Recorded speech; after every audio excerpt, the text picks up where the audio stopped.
السلام عليكم. لا تنسوا الاعجاب بالفيديو والاشتراك في القناة تشجيعا لنا لنستمر بنشر المزيد إن شاء الله. السلام عليكم ورحمة الله تعالى وبركاته. معكم قناة شين وملاك والقناة ديالي الثانية فاتي تيفي. قبل ما نبدا هذا الفيديو نتمنى ما تبخلوش عليا بالاشتراك ديالكم باللي لايك ديالكم والجرس باش يوصلكم اي فيديو درتو يوصلكم. ومرحبا بكم دائما. هذا اليوم غادي نتكلموا عن جديد بلجيكا، واشكركم كثيرا على تعليقاتكم البناءه واللي كتخليوها لي في اخر الفيديوهات بتاعي ان شاء الله، وكتفرحوني بها بزاف بزاف بزاف. مهم نتوما دائما مع شين ملاك وفاتي تيفي. في بروكسل لقد اغلقت بعض المدارس ابوابها امام التلاميذ بعد ان فتحوا المدارس. اجد ان ويتهناو ويعني شي مدارس وهما ما سدوش كل شيء. المدارس ولا بحال كاين شي وحدين سدوا غير الاقسام اللي كانوا يقراو فيهم دوك التلاميذ اللي تصابوا بالعدوى ديال المرض. ما سدوش كاع المدارس، ولكن كاينين شي وحدين اللي سدوا كاع المدارس. كما كتشوفوا كاينه مدينه في سكاربيك، يعني مدرسه في سكاربيك تصابوا بجوج اختين في مدينه في المدرسه في سكاربيك. المدرسة كل شيء سدوه، يعني اللي في سكاربيك اللي لأنها تقاسوا جوج أختين أخوات بالمرض وسدوا المدرسة ديال سكاربيك. وهناك مدرسة أخرى في والنسوبيلير وجدوا أن هناك مصابين أخرين تلاميذ بأصوبة بهذا المرض، لكن هي فقط أغلقت الأقسام الذي وجدوا فيهم التلاميذ اللي مرض بهذا الوباء. يعني ما سدوش كل شيء. الاخر قالوا لهم تقدروا تجيو تقراو، ولكن سدوا هذوك الاقسام اللي فيهم دوك التلاميذ اللي مرض باش يعني يتجنبوا هاد العنبه.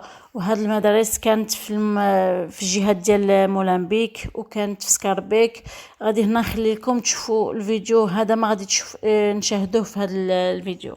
Ont donc été détectés dans plusieurs écoles de la région bruxelloise. À Molenbeek, à Schaerbeek, à Woluwe-Saint-Pierre aussi, des mesures ont été prises dans chaque établissement, mais elles varient d'un endroit à l'autre. Voici le reportage sur place de Jennifer Istas. C'est la maman des enfants qui a donné l'alerte. Un élève de 6e primaire a été testé positif au coronavirus.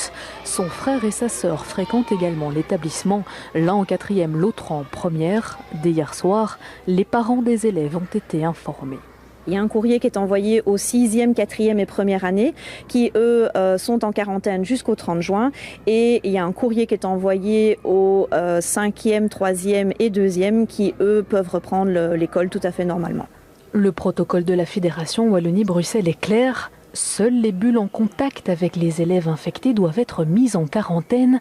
Les élèves des autres années sans risque pourront donc revenir. Géographiquement, les classes n'ont pas de contact entre elles. Donc ici, nous nous trouvons dans une classe de 3e année qui se trouve au premier étage, et à l'étage au-dessus 2e, ce sont les 6e années. Donc ils sont séparés, ils ont leur sanitaire à eux, les 3e années ont aussi leur sanitaire, et les classes de 2e et de 4e se trouvent dans l'autre aile qui ont eux aussi leur sanitaire. Et donc ça facilite évidemment la crise. Dans cet autre établissement scolaire, même problème, un élève de première maternelle a été testé positif. Ses frères et sœurs fréquentent aussi l'école, mais ici on a préféré tout fermer. Le protocole nous obligeait à fermer les 4 bulles dans lesquelles étaient les 4 enfants. Après, avec des informations complémentaires avérées ou non, nous avons décidé de ne prendre aucun risque, de renvoyer les 10 autres bulles aussi à la maison jusque vendredi. Le personnel enseignant a tout de suite été inquiet, les nettoyeuses, les éducatrices, etc. Et donc quand il y a inquiétude, quand on n'est pas sûr de l'information, il faut réagir très vite. Et nous avons décidé d'appliquer le principe de précaution de manière maximale. Toutes les procédures de tracing ont été mises en route. Les locaux fréquentés par les élèves touchés par le virus seront évidemment désinfectés en profondeur. Voilà, reportage de Jennifer Istas que l'on retrouve immédiatement dans la cour de l'école de Woluwe-Saint-Pierre. Une cour qui est bien vide, Jennifer. Il faut dire que les parents sont inquiets malgré les mesures qui ont été prises. Bah oui, inévitablement, finalement, Véronique, tant les parents que les membres du personnel. Est donc difficile de savoir exactement si demain, il y aura beaucoup d'élèves qui refouleront cette classe, puisque demain, certaines années pourront revenir dans l'établissement, celles qui n'ont pas été en contact avec les années, qui, elles, étaient en contact directement avec les 3 élèves infectés. Et donc, difficile de gérer la situation. C'est une situation inédite pour tout le monde. Et donc, il y aura quand même une nouvelle réunion entre la direction et les autorités. Ce sera cet après-midi pour voir un petit peu s'il ne faut pas réévaluer les mesures prises, s'il ne faudrait pas, par exemple, fermer cet établissement scolaire pour quelques jours entièrement. Il faut dire que la situation est quand même très compliquée. L'établissement scolaire ici de primaire concerne 200 élèves, mais juste à côté, il y a aussi 2 autres établissements maternels cette fois, un néerlandophone, un francophone, 200 élèves aussi. Et donc ici, on parle de gestion de risque. Vous vous en doutez, c'est une situation compliquée pour tout le monde. Effectivement, merci pour ces précisions en direct. Yves Copiters nous a rejoint, bonjour. Bonjour. Alors, quelle est la meilleure réponse à avoir quand un cas est détecté dans une école? Votre avis d'épidémiologiste? Et donc, il y a 2 choses à observer de cette situation. D'abord, c'est qu'on a un système réactif capable d'identifier ces foyers de transmission post-confinement. Et donc, ça, c'est bien, et prendre des mesures adéquates. Mais aussi, c'est que le milieu de vie de l'école est un milieu de transmission et de circulation du virus. Ça, c'est quand même important à le savoir. Et donc, je pense qu'on a vraiment besoin maintenant d'avoir des plans locaux, de savoir qu'est-ce qu'on fait lorsque ces situations se présentent. Certaines ferment quelques bulles, d'autres ferment tout l'établissement, entre les deux. Il y a un manque d'harmonisation, donc dans les directives, à savoir si ça se passe dans mon milieu de vie, que ce soit l'école, le monde du travail ou ailleurs, qu'est-ce que je fais? Et donc c'est, je pense, aussi le reflet il manque un plan global de riposte en Belgique. Peut-être qu'il existe, mais il n'a pas encore été diffusé au grand public. Quel est le plan global de riposte si le virus circule beaucoup plus dans ces différents foyers? Et puis surtout, qu'est-ce qu'on fait par rapport de nouveau, et je rappelle, aux personnes plus fragilisées? Qu'est-ce que ce plan global prévoit par rapport à ces personnes plus fragilisées si elles sont de nouveau en relation avec le virus, parce qu'il y a ces foyers de contamination. Et ce qu'on pourrait aussi dire, c'est que maintenant que ces foyers de contamination, on est capable de les identifier, qu'on garde ces dynamiques dans les semaines qui viennent, et peut-être qu'on élargisse le testing autour de ces foyers pour aller rechercher les personnes positives asymptomatiques. Oui, tout à fait, il y en a certainement, effectivement. Prenons l'exemple de la Chine, et peut-être élargissons, je dirais, le testing autour de ces foyers. Donc il y a encore des choses à faire, on le voit. On va parler des chiffres du jour, comment évoluent les contaminations dans notre pays. Alors regardez-les, 89 tests se sont révélés positifs, de nouvelles contamination. Donc 24 personnes ont été hospitalisées ces 24 dernières heures. On compte également 13 décès de plus. Et à ce jour, 9675 personnes seraient mortes du Covid dans notre pays.